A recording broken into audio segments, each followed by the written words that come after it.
Welcome to the Financial Quarterback with your host, Jim Lineweaver. I'm David Moss from Fox 8, a guest host on today's The Financial Quarterback, and we've got him here with us today, Jim Lineweaver, certified financial planner, professional, and talking about retirement. I'm not ready to retire, but I should be thinking about it already, right? Yep, we'd be happy to help you out if you need help. Well, thank you very much. But you'll look it. So what do we do? Yeah. Well, there's about 6 critical steps in planning for a successful retirement, whether you're in retirement or whether you're just planning for it to make sure it's successful for you. The first one's going to be healthcare.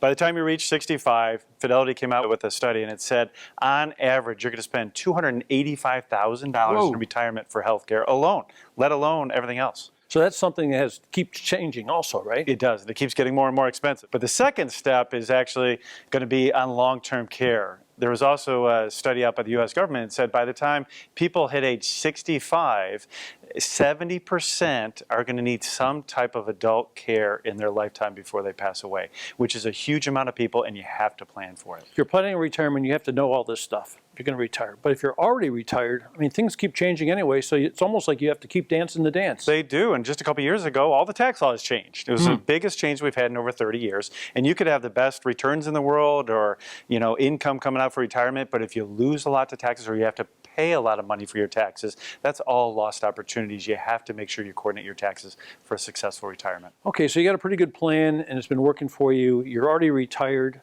but things might change while you're retired. So what do you do about that? Again, well, a lot of it comes back to your income and what you need. And this is the biggest hurdle that people have to overcome. A lot of people are used to accumulating money and trying to go for that growth on their investments. But in retirement, it's about preservation of principal. You want to make sure that that income is going to be there for you. You had a paycheck before when you were working. Now your investments become your paycheck. And you got to make sure you're doing that shift in your portfolios to not take on as much risk and also give you the retirement income you need. And I remember before I retired, somebody was taking money out of my check for taxes and this and that and this. And this is something you still have to be prepared to do, right? Well, they're also taking it out for Social Security, right? And that's what you have to coordinate when you get to retirement. Because a certain amount of your Social Security could be subject to taxation. Or if you take it too early, before 65, and you still have some earned income, you might give money back to the U.S. government in Social Security. So you really have to coordinate your Social Security properly as well. It's so complicated, Social Security, isn't it? It can be. And that's why you got to really deal with a professional, and that's why I'd recommend a certified financial planner or somebody that has some degrees. Don't just go see anybody out there. It's your livelihood. It's your future. Make sure you see a qualified professional to help you with your retirement. So he's the financial quarterback, and this is something you really have to think about if you're going to retire or have already retired, because he can help you.